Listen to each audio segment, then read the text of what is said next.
అందరికీ నమస్కారం. ఈరోజు అంతర్జాతీయ అమ్మ దినోత్సవం. దాని సందర్భంగా అందరూ మాతృమూర్తులకు మరొకసారి పాదాభివందనాలు.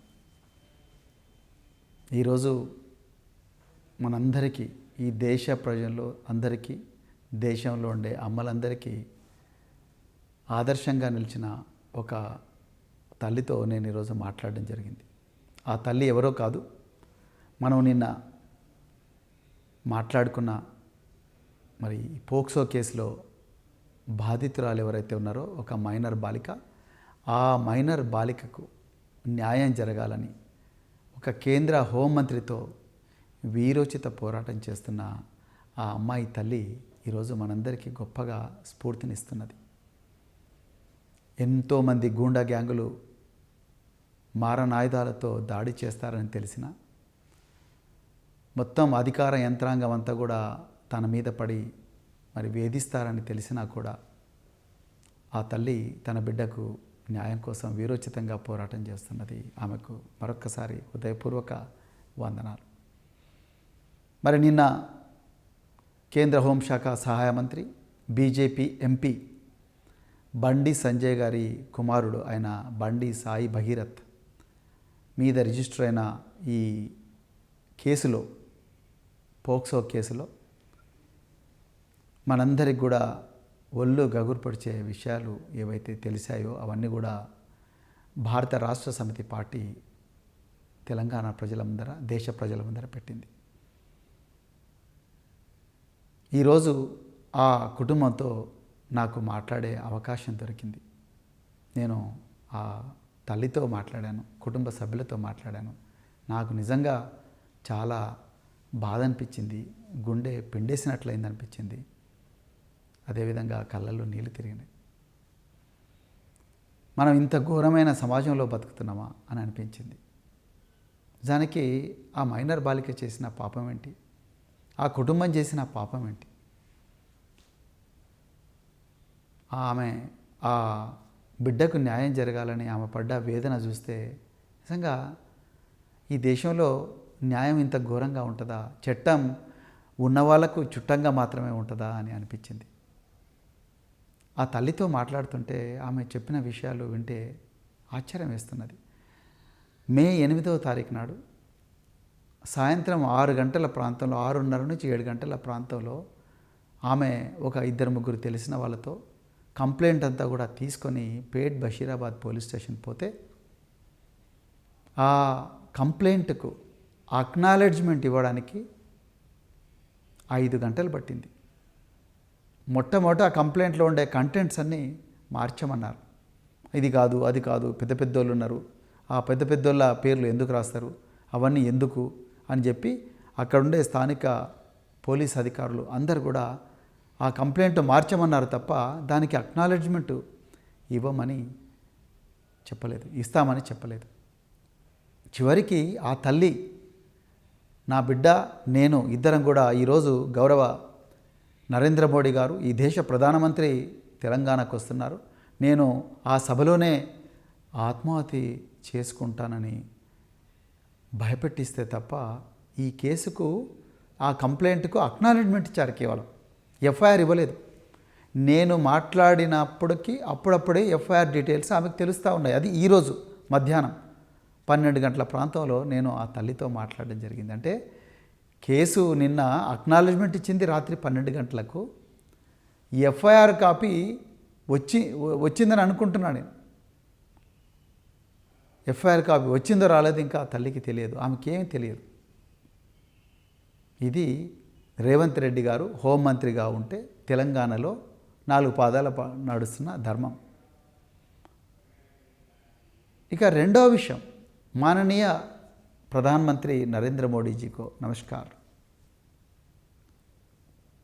नरेंद्र मोदी साहब, आप ये देश का प्रधानमंत्री है, आपके मुंह से, आपके ज़ुबान से बेटी बचाओ बेटी पढ़ाओ करके एक नारा आया। देश में बेटी को बचाने के लिए बरसों से, सदियों से यहाँ महिलाओं के ऊपर जो जुर्म हो रहा है, जो बलात्कार हो रहा है, जन्म होने से पहले ही महिला का हत्या हो रही है, इसीलिए आप बेटी बचाओ बेटी पढ़ाओ करके एक योजना का कल्पना किए। लेकिन मोदी साहब, अमित शाह जी, आपके कैबिनेट में एक गृह मंत्री माननीय बंडी संजय जी, उसका सुपुत्र, उसका बेटा एक मासूम लड़की के ऊपर, एक माइनर लड़की के ऊपर बलात्कार किया है। ये बहुत बड़ा जुर्म है। पोक्सो के कानून के मुताबिक ये बहुत बड़ा जुर्म है मोदी साहब। आज वो केंद्र मंत्री आपका बगल में बैठने वाले हैं, आपका सामने हजारों लोग, तेलंगाना के महिला लोग आपका सामने बैठने वाले हैं, आपका भाषण सुनने वाले हैं। हमको आश्चर्य हो रहा है कि अभी तक आप बंडी संजय साहब को क्यों निलंबित नहीं किया, वो अभी तक वो कैबिनेट से क्यों बरतरफ नहीं किया। वो लड़की खुद बोल रही है, वो लड़की के माँ बोल रही है, वो इंसाफ के लिए पुलिसों का सामने लड़ रही है, अभी तक उसको इंसाफ नहीं मिला है। आप 2018 में एमजे अकबर करके एक फॉरेन मिनिस्टर, विदेश शाखा का मंत्री था, उसको आप मीटू मूवमेंट में एक इल्जाम आया करके उसको इस्तीफा देने के मजबूर कर दिया, उसको कैबिनेट से हटाया गया। मोदी साहब, आप बंडी संजय साहब को भी कैबिनेट से निलंबित कीजिएगा। अगर वो मासूम है, वो इनोसेंट है करके अगर साबित होता है तफ्तीश में, तब फिर कैबिनेट में लेके लीजिएगा। वो बहुत बड़ा अहम मिनिस्टर है, वो आप देश के सुरक्षा के लिए वो बहुत इम्पॉर्टेंट आदमी है, तो आप कैबिनेट में ये पूरा तफ्तीश होने के बाद अगर वो इनोसेंट है तो आप फिर कैबिनेट में लीजिएगा। लेकिन आज क्या मैसेज आप देने वाला है तेलंगाना, पूरा ना केवल तेलंगाना, पूरे देश के जनता देख रही है आपका भाषण के तरफ से। మిత్రులారా, ఇది మామూలుగా జరిగిన నేరం కాదు. నేను ఆ అమ్మతో మాట్లాడితే భయం వేసింది.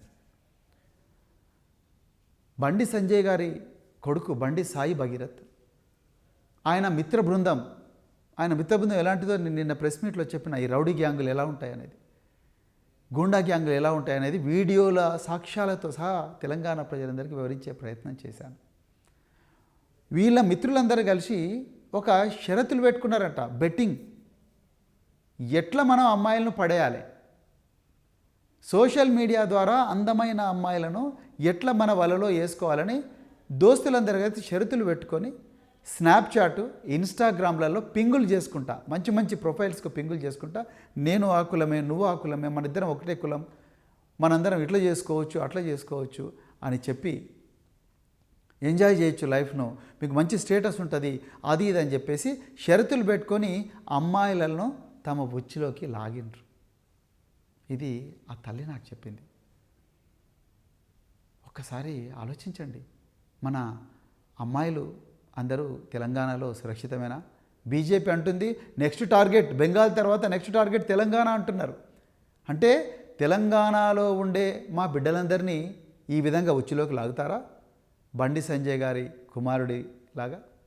నేను ఇలా బండి సంజయ్ గారిని అడుగుతా ఉన్నా, కేంద్ర హోంమంత్రి అమిత్ షా గారిని అడుగుతా ఉన్నా, आपके पास आईबी है, इंटेलिजेंस ब्यूरो है, आपके पास पूरे सेंट्रल पैरा मिलिट्री फोर्सेस है, क्या कर रहे थे ये लोग? एक यूनियन होम मिनिस्टर का बेटा देश के बेटियों का बारे में इतना जुर्म कर रहा है, उसके खिलाफ इतना जुर्म कर रहा है, उसके ऊपर अत्याचार कर रहा है, बलात्कार कर रहा है, फार्म हाउस में, अपार्टमेंट्स में, सर्विस अपार्टमेंट्स में, दोस्तों के साथ. कहाँ सो रही थी इंटेलिजेंस ब्यूरो? ఎక్కడ పండుకున్నది intelligence bureau? Union home minister, కేంద్ర హోంశాఖ సహాయ మంత్రి కొడుకు ఇంత ఘోరంగా అమ్మాయిలను ఇన్స్టాగ్రాము, స్నాప్చాట్ వాడి వలలో వేసుకొని ఇంత ఘోరంగా చేస్తుంటే ఏం చేస్తూ ఉన్నారు? దీనికోసమైనా బండి సంజయ్ని ఈరోజు క్యాబినెట్ నుంచి బర్తరఫ్ చేయాలి. లేకపోతే మోడీ సాహెబ్, आप आज परेड ग्राउंड में लोगों को जो बोल रहा है उसके बारे में कोई भी नहीं सुनेगा. आप मंच से ही ये बंडी संजय साहब को निलंबित कीजिएगा।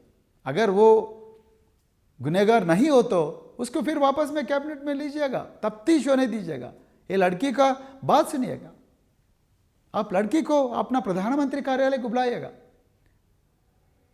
I just don't understand how a person who has been accused of ragging cases, assault cases and many other cases and with the dubious behavior, how he was allowed into Prime Minister's office. Where was IB vetting? Where was SPG vetting? His only qualification was his Union Home Minister's son, and Honorable Prime Minister of India had the time to take a picture with this boy. What a shame, what a tragedy. A child molester takes a picture with the Honorable Prime Minister of this country, who is one of the longest serving Prime Ministers of this country. Modi साहब एक बार सोचिएगा। ऐसे गृह मंत्री को आप cabinet में उसको आपका बगल में बिठाने वाले हैं, नॉर्थ ब्लॉक में बिठाने वाले हैं। क्या मैसेज दे रहे भारतीय जनता पार्टी देश को? भारतीय जनता पार्टी में जो महिला मोर्चे के लीडर्स है वो क्या सोचेंगे? వాళ్ళందరూ మహిళలు, భారతీయ జనతా పార్టీలో ఉండే మహిళా నాయకురాలు, మా అక్కలు, మా చెల్లెళ్ళు, వీళ్ళందరూ రేపు పొద్దున ఎట్లా చూస్తారు మీ నాయకత్వాన్ని? ఎప్పుడన్నా ఆలోచించిందా? స్నాప్చాట్, ఇన్స్టాగ్రామ్లో షరతులు పెట్టుకొని అమ్మాయిలను వలేసుకున్నారు. ఆమె కంప్లైంట్లో చాలా క్లియర్గా ఇచ్చింది. ఆమె ఇచ్చిన కంప్లైంట్లో 6వ ఐటెం చూడండి, ఇక్కడ నేను చూపించకూడదు.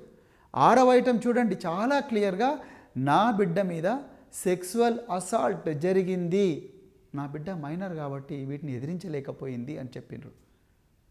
ఆయన సైబరాబాద్ పోలీసులు, పేట్ బషీరాబాద్ పోలీసులు మీరు ఏ సెక్షన్ల మీద కేసు బుక్ చేసిండ్రండి? సెక్షన్ 11 మీద బుక్ చేసిండ్రు. ఎందుకంటే దాని ద్వారా ఈ బండి సాయి భగీరథ్కు స్టేషన్ బెయిల్ ఇవ్వచ్చని. లేకపోతే ఆయన పరారీలో ఉంటే ఒక వారం రోజులు అయితే అందరూ మర్చిపోతారు. అందుకొరకు దాని తర్వాత ఆయన ఎట్లాగో హైకోర్టు మూవ్ చేస్తాడు. కేంద్ర హోంశాఖ మరి కోర్టులు ఎట్లా మ్యానిపులేట్ చేస్తున్నది మరి అరవింద్ కేజ్రీవాల్ ఇవన్నీ కూడా మనం చూసాము. రకరకాల అనుమానాలు ఉన్నాయి న్యాయ వ్యవస్థ మీద.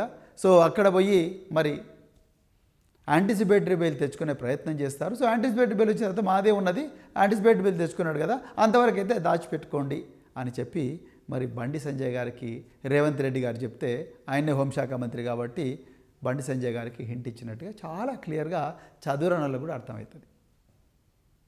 మీరు నిజంగా పెట్టాల్సిన సెక్షన్ ఏంది? చట్టం తెలుసుకోకపోతే, చట్టం రాకపోతే తెలుసుకోండి అయ్యా. మీ లీగల్ అడ్వైజర్లు ఉంటారు, మీ పబ్లిక్ ప్రాసిక్యూటర్లు ఉంటారు. ఇప్పుడు చాట్‌జీపీటీ, ఆంథ్రోపిక్, అదేవిధంగా జెమినీలు, అట్లా ఆర్టిఫిషియల్ ఇంటెలిజెన్స్ ఏజెన్సీలు ఉన్నాయి. వాటిలో టైప్ చేయండి. కానీ టైప్ చేసేటప్పుడు మేము నిందితులను శిక్షించాలి అని చెప్పి ముందు టైప్ చేయండి ప్రాంప్ట్లో. నిందితులను శిక్షించాలనుకుంటున్నాం, అమ్మాయిలను రక్షించాలనుకుంటున్నాం, ఈ దుర్మార్గులు బయటి ప్రపంచంలో ఉండకూడదు, జైళ్ళల్లో ఉండాలనుకుంటున్నాం అని చెప్పి ముందు ప్రాంప్ట్లో ఫస్ట్ మీ కాంటెక్స్ట్, మీ రిక్వైర్మెంట్స్ ఇవ్వండి. అప్పుడు అదే ఆన్సర్ చెప్తుంది. ఇతను యూనియన్ హోమ్ మినిస్టర్ కొడుకు కాబట్టి ఇతన్ని రక్షించాలనుకుంటామని ప్రాంప్ట్ ఇస్తే ఆర్టిఫిషియల్ ఇంటెలిజెన్స్ చాట్‌జీపీటీ కూడా రక్షించాలంటే ఏమేమి మార్గాలు ఉన్నాయో అవన్నీ చెప్తుంది. మీరు ఆ ప్రశ్న అడిగినందుకే మీకు సెక్షన్ 11 చూపించింది మీ ఆర్టిఫిషియల్ ఇంటెలిజెన్స్. మీ లీగల్ అడ్వైజర్లు కూడా అదే చెప్పిండ్రు. మీరు వీడిని జైలుకు పంపించాలి. వీడు ఇంతకుముందే 2023లో కూడా చాలా కేసులు ఉన్నాయి. ఈ అమ్మాయి చాలా ఆధారాలు ఇచ్చింది, వాళ్ళ అమ్మ నాకు ఆధారాలు ఇచ్చింది అని అనుంటే అది సెక్షన్ 8 పెట్టమనేది. నేను చేయని నేరాన్ని ఆ అమ్మాయి ఇవ్వని కంప్లైంట్ను రిజిస్టర్ చేయమని నేను అంటలేను. కానీ మీరు సెక్షన్ 8 పెట్టాల్సి ఉండే, సెక్షన్ 11 పెట్టకూడదు. ఘోరంగా అసాల్ట్ చేసిండు అతను. ఆమె పాయింట్ 6లో చాలా క్లియర్గా చెప్పింది. అది మీరు సెక్షన్ ఆల్టర్ చేయాలి, సిపి సైబరాబాద్ గారు. 3వది, సాయంత్రం 7 గంటలకు తల్లిపోయిన వెంటనే 12 గంటల వరకు కూడా దానికి ఎఫ్ఐఆర్ రిజిస్టర్ చేయలేదు. ఒక చైల్డ్ మీద పోక్సో అనేది చాలా తీవ్రమైన నేరం, 2012లో వచ్చింది చట్టం. ఒక చైల్డ్ మీద అత్యాచారం జరిగితే అత్యాచార యత్నం జరిగితే ఆమె కన్సెంట్ ఉన్నప్పటికీ కూడా, ఆమె ఒప్పుకున్నప్పటికీ కూడా ఆమె మైనర్ అయితే అది నేరం అవుతుందని యూనివర్సల్ లా చెప్తుంది. Any consent given by a person under 18 years of age is not a consent at all, it is not admissible అని చాలా చట్టమే చెప్తుంది. మీరు సెక్షన్ 8 చేయాల్సి ఉండే. అదేవిధంగా మీరు ఇమ్మీడియట్గా ఎఫ్ఐఆర్ బుక్ చేయాల్సి ఉండే.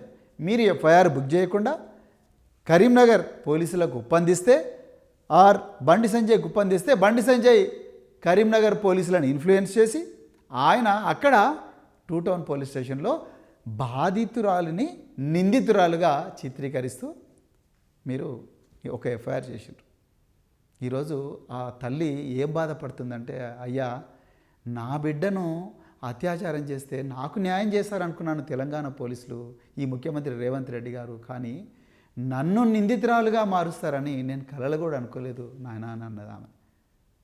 ఇలా కరీంనగర్ పోలీసుల నుంచి, కరీంనగర్లో ఉండే బండి సంజయ్ గూండా గ్యాంగుల నుంచి మిమ్మల్ని తప్పకుండా కరీంనగర్ పోలీసులు అరెస్ట్ చేపిస్తాం అని చెప్పి ఫోన్లు వస్తున్నట్టుగా ఆ మహిళ నాకు చెప్పింది. ఆమె శ్రేయోభిలాషులు చెప్పిండ్రు. నిజంగా రేవంత్ రెడ్డి గారు ఇది జరిగితే మీరు ఒక్క నిమిషం కూడా తెలంగాణలో ఉండలేరండి. ఇది జరిగితే మాత్రం మీరు ముఖ్యమంత్రి అర్హత కోల్పోతారు, మీరు హోంమంత్రి అర్హత కోల్పోతారు, మీ లక్షలాది మంది పోలీసుల నుండి లాభం లేదు. ఆ మహిళను ఆ విధంగా పోలీసులు కానీ లేకపోతే బండి సంజయ్ గూండా గ్యాంగులు వేధించుంటే మాత్రం వాళ్ళు భయపడుతున్నారు.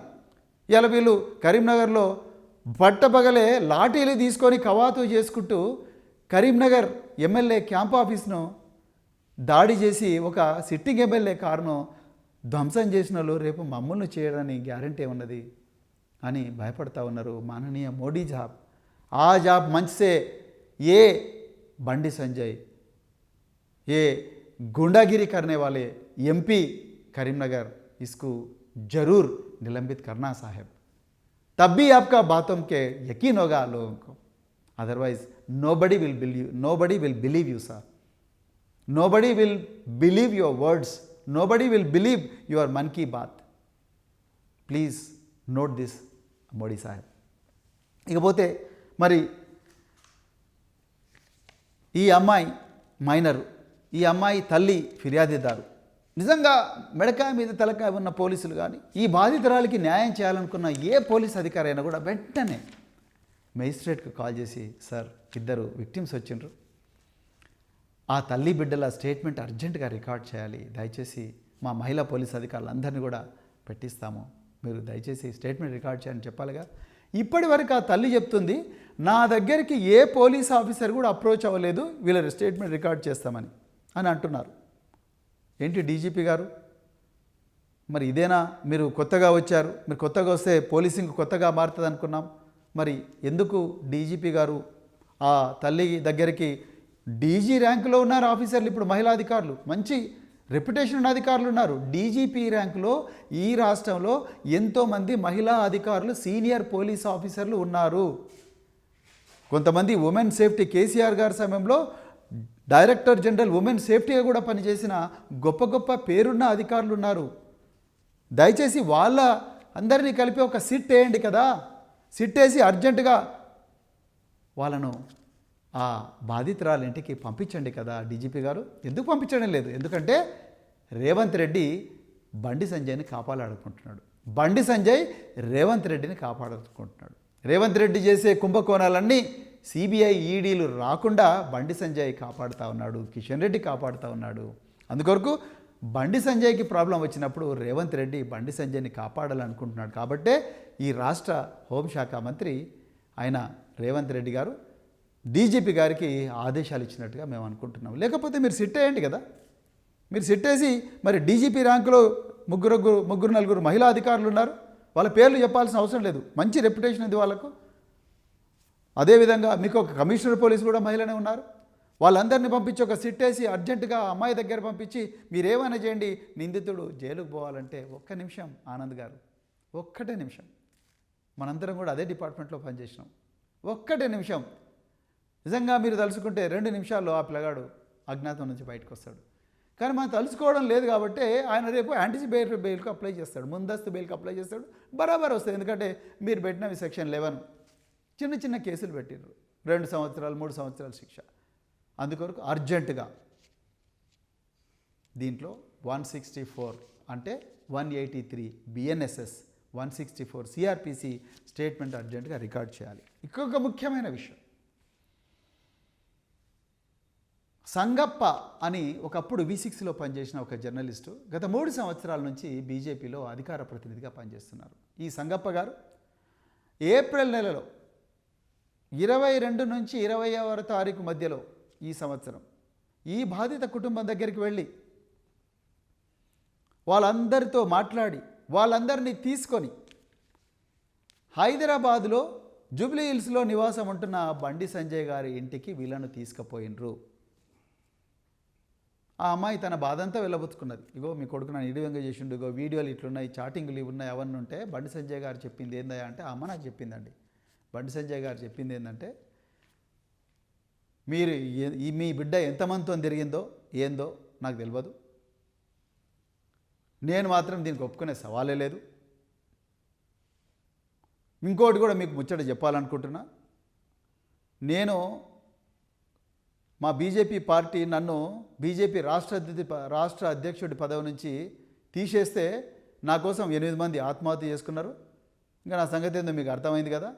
రేపు మీ మీద ఏం జరిగినా మళ్ళీ నేను రెస్పాన్సిబుల్ కాదు, నకరాలు చేయకూరి, ఇక్కడి నుంచి వెళ్ళిపోండి, ఏదైనా సెటిల్ చేసుకుందాం అని చెప్పి భయపెట్టించి పంపించిండట. ఇది సంగప్ప గారి సమక్షంలో జరిగింది. ఆ మహిళ చెప్పింది నాకు. ఇవాళ నేను హైదరాబాద్ పోలీస్ కమిషనర్ గారిని, డీజీపీ గారిని డిమాండ్ చేస్తూ ఉన్నా, బండి సంజయ్ గారి ఇంటి దగ్గర ఉండే సీసీటీవీ కెమెరాల ఫుటేజ్ అర్జెంటుగా తీసుకోండి, ఆయన కాల్ డీటెయిల్స్ తీసుకోండి, సంగప్ప కాల్ డీటెయిల్స్ తీసుకోండి, ఈ బాధితుల కాల్ డీటెయిల్స్ తీసుకోండి, వాళ్ళ టవర్ లొకేషన్స్ చూడండి. మీకు 2 నిమిషాల్లో కేంద్ర హోంమంత్రి ఏం చేసిండో మీకు అర్థమవుతుంది. మీరు అవన్నీ చేయలేదు, ఇంకా మీరు ఆయన కాపాడాలని ప్రయత్నం చేస్తున్నారు. ఎందుకంటే రేవంత్ రెడ్డికి ఎట్లనే చేసి బండి సంజయ్ని కాపాడాలన్నది ఈ మహిళల మీద వీళ్ళకుండే గౌరవం ఏదో మనకు అర్థమవుతున్నది. ఇలా రీల్స్ మీద రీల్స్ చేసే సీతక్క గారు ఎందుకు మాట్లాడడం లేదు, కొండా సురేఖ గారు ఎందుకు మాట్లాడడం లేదు, ఎందుకు మాట్లాడింది? కాంగ్రెస్లు ఒక్కరన్నా మాట్లాడుతున్నారా? ఒక్కరన్నా ఎక్కడ పోయారు మీ వాళ్ళందరూ రోడ్ల మీదకి? ఎందుకు రాలేదు? ఎందుకు రావడం లేదు రోడ్ల మీదకి? సోనియా గాంధీ గారికి ఈ విషయం చెప్పినరా? ప్రియాంక వధేరా గారికి ఈ విషయం చెప్పినరా? మీరు చెప్పలేదు. కేవలం బీఆర్ఎస్ పార్టీ కొట్లాడుతున్నది ఈ కుటుంబం గురించి, ఎవ్వరు కొట్లాడుతున్నారు. నేను ఇవాళ అడుగుతా ఉన్నా, జెన్జీ అంటే 2000 సంవత్సరం తర్వాత పుట్టిన బిడ్డలు ఎవరైతే ఉన్నారో ఈ బాధిత బాలిక కూడా జెన్జీనే. ఎక్కడున్నారు మీరు? సైలెంట్గా ఇళ్ళ దగ్గర ఉంటే అయిపోయిందా? రేపు పొద్దున ఈ అమ్మాయికి అయింది, రేపు ఇలాంటి దుర్మార్గులు వలలు వేసి స్నాప్చాట్ ద్వారా కానీ, వాట్సాప్ ద్వారా కానీ, ఇన్స్టాగ్రామ్ ద్వారా కానీ, ఫేస్బుక్ ద్వారా కానీ వలలు వేసి మనందరినీ, మన పిల్లలందరినీ నాశనం చేయరని గ్యారంటీ ఏమున్నది? I request Gen Z to look at this, see this horrific crime. Do you really feel that you are safer in this state of Telangana in the rule of Mr. Revanth Reddy and Bandi Sanjay? Absolutely not. This is the high time that you raise your voice for your own safety, for the safety of all your colleagues, for the safety of lakhs of youth, particularly the women and children in the state of Telangana. Please raise your voice, my dear fellow Genjis. ఇక మిత్రులారా, మరి నిన్నటి నుంచి honey trap నేను ఇప్పుడు చెప్పిన Instagram, Snapchat theory మీకు అర్థమైపోయి ఉంటుంది. మీకు చాలా ఈజీగా అర్థమైపోయి ఉంటుంది హనీ ట్రాప్ ఎవరి మీద ఎవరేస్తున్నారు. కానీ ఈ హనీ ట్రాప్ అనేదే నిజమైన కథనం అని చెప్పి బండి సంజయ్ గారి పిఆర్ఓ అందరూ మీడియా ఛానళ్లకు, అన్ని పత్రికలకు ఫోన్లు చేస్తున్నారంట.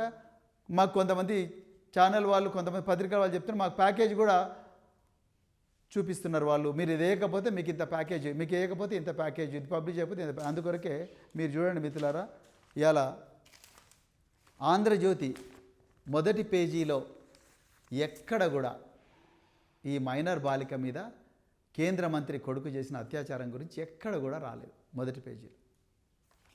ఇక చూడండి, ఈనాడు మొదటి పేజీలో ఎక్కడ కూడా కేంద్ర మంత్రి మీద జరిగిన, కేంద్ర మంత్రి కొడుకు ఒక మైనర్ బాలిక మీద చేసిన అత్యాచారం మీద ఒక్క న్యూస్ రాలేదు. దిశలో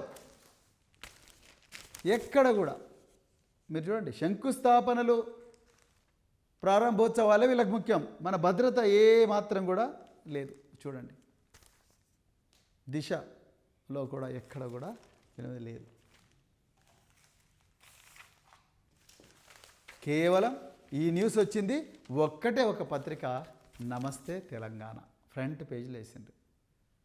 అదేవిధంగా తెలంగాణ టుడే. అంటే ఇప్పుడు అర్థమైంది అనుకుంటాను తెలంగాణ ప్రజలకు. ఎవరి తెలంగాణ ప్రజల ధన మాన ప్రాణాల రక్షణ గురించి ఎవరు తప్పిస్తున్నారు, ఏ పత్రిక తప్పిస్తుంది? నేను ఇవాళ మీడియా వాళ్ళందరికీ కూడా నేను ఇక్కడ మిమ్మల్ని క్రిటిసైజ్ చేస్తలేను. మీకు బండి సంజయ్ కార్యాలయం నుంచి, రేవంత్ రెడ్డి గారి కార్యాలయం నుంచి Ponguleti Srinivasa Reddy information and public relations minister కాబట్టి, ఆయన ఆల్రెడీ ఈడీ కేసులో ఇరుక్కున్నాడు కాబట్టి, ఈడీ అంటే కేంద్ర హోంమంత్రి అమిత్ షా కంట్రోల్లో ఉంటుంది కాబట్టి, ఇక్కడ ఒక్క పత్రికలో న్యూస్ వచ్చినా మళ్ళీ నేను జైలుకు పోతాను పొంగులేటి అనుకొని, రేవంత్ రెడ్డి పొంగులేటి ఇద్దరు కూడా మరి ఆయన ఓటుకు నోటు కేసులు ఉన్నాడు, ఎన్నో ఈడీ లగ్జరీ వాచ్ల కేసు ఉన్నాడు. ఇవి రెండిట్లలో కూడా మేము జైలుకు పోతావురా బాబు ఎందుకని చెప్పి మీడియా వాళ్ళందరికీ చెప్పి ఆ కేంద్ర హోంశాఖ సహాయ మంత్రి బండి సంజయ్ గారి పిఆర్ఓ ఎట్లా చెప్తే అట్లా రాసిండ్రు. అందుకొరకే హనీ ట్రాప్ అని చెప్పి ఆ అమ్మాయే సాయి భగీరథ్కు వల వేసిందని చేస్తున్నారు. నేను నిన్నే చెప్పిన సాయి భగీరథ్ ఆయన జేమ్స్ బాండ్ 007 కాదండి, ఆయన అక్యూజ్డ్ 001. అందుకొరకే నేను మళ్ళీ రిపీట్ చేస్తున్నా, ఈ సంగప్ప మీద కూడా ఎఫ్ఐఆర్ నమోదు చేయాలి. ఈయనను కూడా నిందితుడిగా పెట్టాలి. ఈయనకు తెలుసు అక్కడ నేరం జరిగిందని. ఒక మైనర్ బాలిక కన్సెంట్ ఇచ్చినా కూడా ఆ మైనర్ బాలిక మీద అత్యాచారం జరిగితే అతను అవతల వ్యక్తి నేరస్తుడు అవుతాడు. ఆ విషయాన్ని పోలీసులకు చెప్పకుండా రాయభారం నడిపి ఆ బండి సంజయ్ యొక్క కొడుకైన సాయి భగీరథ్ను రక్షించే ప్రయత్నం చేసిన సంగప్ప కూడా ఇందులో నేరస్తుడే. అర్జెంటుగా బీజేపీ సంగప్పను బహిష్కరించండి, బహిష్కరించాల్సిందే. ఒక బేటీ బచావో అన్నారుగా మీరు బహిష్కరించాలి కదా, ఎందుకు బహిష్కరిస్తలేరు మరి సంగప్పను? అందుకొరకు సంగప్పను అర్జెంటుగా బహిష్కరించాల్సిన అవసరం ఉన్నది. ఆయన మీద కూడా ఎఫ్ఐఆర్ నమోదు చేయాల్సిన అవసరం ఉన్నది. అదేవిధంగా ఈ సాయి భగీరథ్ మిత్రులు ఎవరైతే ఉన్నారో, శ్రీరామ్ అనే వ్యక్తి నిర్మల్ పోయి ఒక ఎస్ఐకి కంప్లైంట్ ఇచ్చిండంట. నిర్మల్ పోలీసు వాళ్ళేమో మా దగ్గర ఏ ఎఫ్ఐఆర్ రిజిస్టర్ కాలేదంటున్నారు, కానీ ఆయన ప్రత్యేకించి బండి సంజయ్ కొడుకే మేము నిర్మల్ పోలీసులకు పోయినామంటున్నారు. అదేవిధంగా ఆ అమ్మాయి తల్లి కూడా చెప్తుంది, మేము నిర్మల్ పోలీస్ స్టేషన్కి మమ్మల్ని పిలిపించిండ్రు. ఆ శ్రీరామ్ అనే వ్యక్తి ఈ సాయి భగీరథ్ యొక్క దోస్త్ అంట. ఈ అమ్మాయి మీద మళ్ళీ కంప్లైంట్ ఇప్పించిండ్రు. వాళ్లకు ఈ భయం కూడా ఉన్నది, మమ్మల్ని నిర్మల్లో కూడా ఏం చేస్తారో, మమ్మల్ని కరీంనగర్ పోలీసులు ఏం చేస్తారో అని భయపడతా ఉన్నారు. సివి ఆనంద్ గారు, డీజీపీ గారు, దయచేసి మీరు ఇందులో చొరవ తీసుకోవాలి. ఈ నిర్మల్లో వీళ్ళ ఎంబడిపోయిన ఎస్ఐ ఎవరైతే ఉన్నారో ఆయన మీద చట్టపరమైన చర్యలు తీసుకోవాలి. ఈ 7 గంటల నుండి మధ్యరాత్రి 12 గంటల వరకు కూడా ఈ బాధిత కుటుంబానికి ఎఫ్ఐఆర్ నమోదు చేయకుండా నీళ్లు నమిలిన పేట్ బషీరాబాద్ ఎస్హెచ్ఓ ఎవరైతే ఉన్నారో అతన్ని అర్జెంటుగా సస్పెండ్ చేయాలి. అతన్ని గైడ్ చేసిన ఉన్నతాధికారులు ఎంత పెద్దోళ్ళైనా సరే వాళ్ళను సస్పెండ్ చేయాల్సిందే. పక్కన ఆంధ్రప్రదేశ్లో చూడండి, 5 మంది ఐపీఎస్ ఆఫీసర్లు కూడా సస్పెండ్ చేసి ఒకరిద్దరిను జైలుకు పంపించారు. తెలంగాణ పోలీసులు శుద్ధపూసలా? అయితే అందరు మంచోలే, నేను కూడా అందులో పనిచేసిన, కానీ కొంతమంది మాత్రం ఈ విధంగా కేంద్ర హోంమంత్రికి సపోర్ట్ చేస్తున్నట్టుగా చాలా క్లియర్గా అర్థమవుతుంది. నిందితుడిని కాపాడే ప్రయత్నం చేస్తున్నట్టుగా అర్థమవుతున్నది. నిందితుడు పెద్దవాడైతే వాళ్ళను మరి కాపాడే ప్రయత్నం చేస్తూ ఉన్నారు. బాధితురాలిని కన్విన్స్ చేసి కేసు విత్డ్రా చేసుకోమనే ప్రయత్నం పోలీసులు చేసినట్టుగా అనిపిస్తున్నది. లేకపోతే ఇప్పటికల్లా ఆ బాధితురాలి 164 స్టేట్మెంట్ రికార్డ్ చేయాల్సి ఉండే, అది మీరు చేయడం లేదు. దయచేసి చేయండి, కంపల్సరీ చేయాల్సిందే. ఇందులో 164 చేయాల్సిందే. అంతవరకు మేము పోరాటం ఆపము. మీరు ముందస్తు బెయిలు అని చెప్పి హైకోర్టు వాళ్ళకి బెయిల్ ఇచ్చింది అన్న మీరు పెట్టుకొని మాదే ఉన్నది, కోర్టు వాళ్ళు బెయిల్ ఇచ్చింది కాబట్టి మేము తప్పనిసరిగా అతను చేయాలంటే మాత్రం కుదరదు. మొత్తం రాష్ట్రం అంతా కూడా బగ్గమంటుంది. దయచేసి ఇది చాలా ముఖ్యమైన కేసు, ఒక తరానికి సంబంధించిన కేసు, ఒక మైనర్ బాలికకు సంబంధించిన కేసు. దీని మీద తీవ్రంగా మీరు ఆలోచించాలని చెప్పి కోరుకుంటున్నాను నేను. అదేవిధంగా మరి నేను మళ్ళీ రిపీట్ చేస్తున్న, బండి సంజయ్ గారిని వెంటనే బర్తరఫ్ చేయాలి. ఆ కాల్ డీటెయిల్స్ తీసుకోవాలి, ఆయన సీసీటీవీ కెమెరాలు ఉండే ఫుటేజ్ తీసుకోవాలి, పోలీస్ స్టేషన్లలో ఉండే ఫుటేజీలు అవన్నీ కూడా తీసుకోవాలి. అదేవిధంగా మరి డీజీ ర్యాంక్ ఉండే మహిళా అధికారులు ఎవరైతే ఉన్నారో వాళ్ళతోని ఒక సిట్టు పెట్టించి ఈ కేసును తప్పనిసరిగా మరి పరిశోధించాలి. నిజంగా మిగతా మీరు వేసిన సిట్టులన్నీ కూడా తుఫైల్ సిట్లు, అవి ఎందుకు పనికిరావు, కక్షతో వేసిండ్రు. కనీసం ఒక నిజమైన సిట్ అన్న వేయండి రేవంత్ రెడ్డి గారు. అది లేకపోతే మాత్రం ఇంకా ఏ మాత్రం కూడా మీ మీద విశ్వసనీయత ఏ మాత్రం ఇప్పటికే పోయింది, ఇంకా ఏ మాత్రం కూడా ఉండదని మరి చెప్తూ మళ్ళొక్కసారి రిపీట్ చేస్తున్నా, ఈ కుటుంబానికి ఏ మాత్రం ప్రమాదం జరిగినా కూడా దానికి రెస్పాన్సిబిలిటీ డైరెక్ట్గా రేవంత్ రెడ్డి గారే అవుతారు. ఎందుకంటే ఇది మీ రెస్పాన్సిబిలిటీ.